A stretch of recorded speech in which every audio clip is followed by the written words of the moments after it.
안녕하세요. 영감톡입니다. 오늘 사연을 한번 읽어보도록 하겠습니다. 안녕하세요, 목사님. 저는 교회에서 찬양단, 임원 등 여러 봉사활동을 하고 있습니다.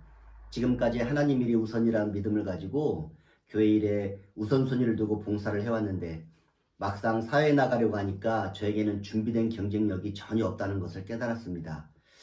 교회 생활에만 집중하느라 정작 세상 속에서 저는 도태된 기분입니다. 하나님 일을 우선시했던 저의 신앙이 잘못되었던 것일까요? 뭐가 문제였던 것일까요? 저는 앞으로 어떻게 해야 되나요? 이런 사연이었습니다. 교회 활동을 열심히 했다고 자부하는 적지 않은 크리스찬 청년들의 공통된 그런 고민일 겁니다. 이런 상황에 직면하게 된 대다수의 크리스찬 청년들은요, 상당한 좌절감을 느낍니다. 심지어는요, 신앙적인 회의감에 빠지기도 하죠. 하나님 일이 최우선이라는 순종하는 마음으로 열심히 교회 봉사 활동을 했는데 왜 하나님은 내 삶을 책임져 주지 않는 것인가? 왜 내 삶은 이렇게 빈곤한가? 이런 허탈감과 때로는 배신감이 들기 때문이죠. 근데 여러분, 정말 이렇게 교회에 봉사했던 방법이 정말로 현명한 방법이었을까요? 우리는 밥을 먹으면서 숟가락과 젓가락을 사용합니다. 숟가락과 젓가락을 잘 사용해야지만이 식사다운 식사를 할 수가 있죠. 그런데 만약 국을 먹을 때 젓가락을 사용한다면, 생선을 발라 먹어야 될 때 숟가락을 사용한다면 어떻게 될까요? 심지어 젓가락을 사용하면서 국이 떠지지 않는다고 고민을 하고 숟가락을 사용하면서 생선이 발라지지 않는다고 실망을 하면 그 일이 해결이 될까요? 최소한 맛있는 국과 맛있는 생선을 먹겠다 의지가 있는 사람은요, 숟가락과 젓가락을 잘 사용하겠다 노력을 해야 된다는 것이죠. 세상 일과 하나님 일도 마찬가지입니다.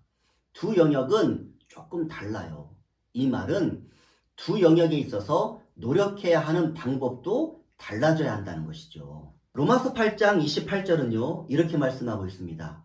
하나님을 사랑하는 자, 곧 그의 뜻대로 부르심을 입은 자들에게는 모든 것들이 합력하여 선을 이룬다. 근데 여기에서 합력해서 선을 이룬다, 이 말씀의 의미가 단순히 하나님을 사랑한다는 그 이유만으로 아무 노력도 하지 않고 땀 흘림도 없는데 저절로 합력해서 선을 이루어 주신다, 이런 말일까요? 아니죠. 하나님을 사랑하는 사람은 애쓰고 노력해서 모든 것들이 합력해서 선을 이룰 수 있도록 해야 된다, 이런 의미가 담겨져 있는 것입니다. 이 말씀과 연계해서 생각해 본다면 세상 일과 하나님 일, 즉 교회 봉사와 내 삶에 관계되는 것들을요, 우리는 균형과 조화를 이루도록 해야 되는 책임적 존재다 말입니다. 단순히 교회 봉사, 즉 하나님의 일에 올인을 했다는 그 이유만으로 아무런 노력도 없고 아무런 애씀도 없는데 내 일이라는 세상 일에 전적으로 보상을 받겠다, 이런 생각은 그릇된 생각입니다. 저는 여러분들에게 작은 예수라는 별명을 가지고 사역을 했던 바울 사도의 삶과 신앙을 한 롤 모델로 소개해 드리고 싶습니다. 세상 일과 하나님 일, 다시 말해서 신앙과 그 삶의 균형과 조화를 이루는 삶이 어떤 것인지를 우리는 바울 사도의 모습을 보면서 명확하게 알 수가 있는데요. 바울 사도 하면은요, 하나님 일에 최우선을 두고 정말 열심히 했던 그런 대사도입니다. 그런데요, 그런 바울 사도의 삶을 사도행전 18장 3절은요, 이렇게 말합니다. 천막 짓는 일을 생업으로 삼으면서 살아갔더라. 여기서 생업이라고 하는 것은요, 남에게 돈을 받고 그에 필요한 물건을 주는 그런 직업을 말하는 것이죠. 즉, 다른 사람들이 바울에게 돈을 주고 천막을 살 만큼 바울은 자신의 생업, 즉 세상 일에도 프로페셔널한 그러한 능력을, 경쟁력을 갖추고 있었다는 것이죠. 그런데요, 갈라디아서 6장 17절을 보면은요, 바울은 자기 스스로를 이렇게 평가합니다. 이후로는 누구든지 나를 괴롭게 하지 말라. 나는 내 몸에 예수의 흔적을 가졌다. 생각해 보십시오. 자기 스스로가 자기를 예수의 흔적을 가졌다고 그렇게 당당하게 평가할 수 있는 그런 사람이 몇이나 될까요? 바울은 자기 스스로를 이렇게 평가할 수 있는 이유가 뭘까요?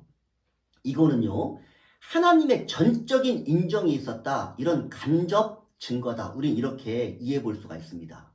그러면 하나님은 바울 사도에 무엇을 보고 스스로 예수의 흔적을 가졌다라고 그렇게 자부할 만큼의 평가를 할 수 있도록 허용해 주신 것인가? 바울은 하나님 일이라는 그 사역과 세상 일이라는 자기의 생업에 균형과 조화를 이루면서 두 영역에서 최선을 다해서 살아가는 모습을 보였기에 하나님의 전적인 인정을 받은 것입니다.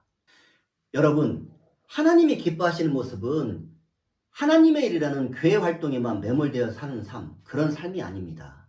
하나님의 일을 열심히 하는 만큼 내 삶이라는 세상 일에서도 경쟁력을 키우고 최선을 다해서 열심히 살아가는 모습을 통해 하나님의 그 뜻을 전하는 것, 그것 또한 하나님의 일이라는 것입니다. 오늘 이 영상을 보면서 이 사연이 내 사연이구나 이렇게 생각이 되는 크리스찬 청년들이 있다면요, 이 네 가지를 한번 꼭 기억해 보시기 바랍니다. 첫 번째, 하나님 일을 했다는 이유만으로 세상 일이라는 내 삶에 아무런 노력이나 애씀 없이 보상을 받으려고 했다, 이런 생각이 들었다면 그 생각을 과감하게 바꿀 것.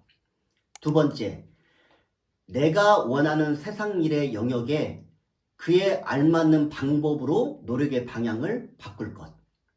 세 번째, 삶과 신앙의 균형을 잘 이루어갔던 바울 사도의 모습을 롤 모델로 삼을 것. 그리고 마지막으로 네 번째, 최선을 다해 노력하면서 성령님의 도우심과 인도하심을 간절히 구할 것. 여러분, 하나님은 램프의 요정 진이가 아닙니다. 하나님 일을 했다고 해서 하나님이 세상의 모든 목표를 다 이루어 주실 것이라는 그릇된 신앙과는 바뀌어야 됩니다. 여러분이 사는 곳은 교회가 아니라 세상입니다. 따라서 교회 봉사에 치우치지 않으려면 세상과 조금 더 적극적으로 대화하고 소통해야 됩니다. 세상의 방법에 맞게 노력하고 소통해야 현재 여러분들이 느끼고 있는 도태에서 벗어날 수가 있을 것입니다. 그러니까 여러분, 하나님 일을 열심히 한다는 믿음과 세상 일을 열심히 한다는 노력, 이 두 가지를 부여잡고 최선을 다하면서 나아갈 때 성령님은 여러분들과 동행해 주시고 축복해 주실 것입니다. 이 믿음을 부여잡고 나아가시기 바랍니다.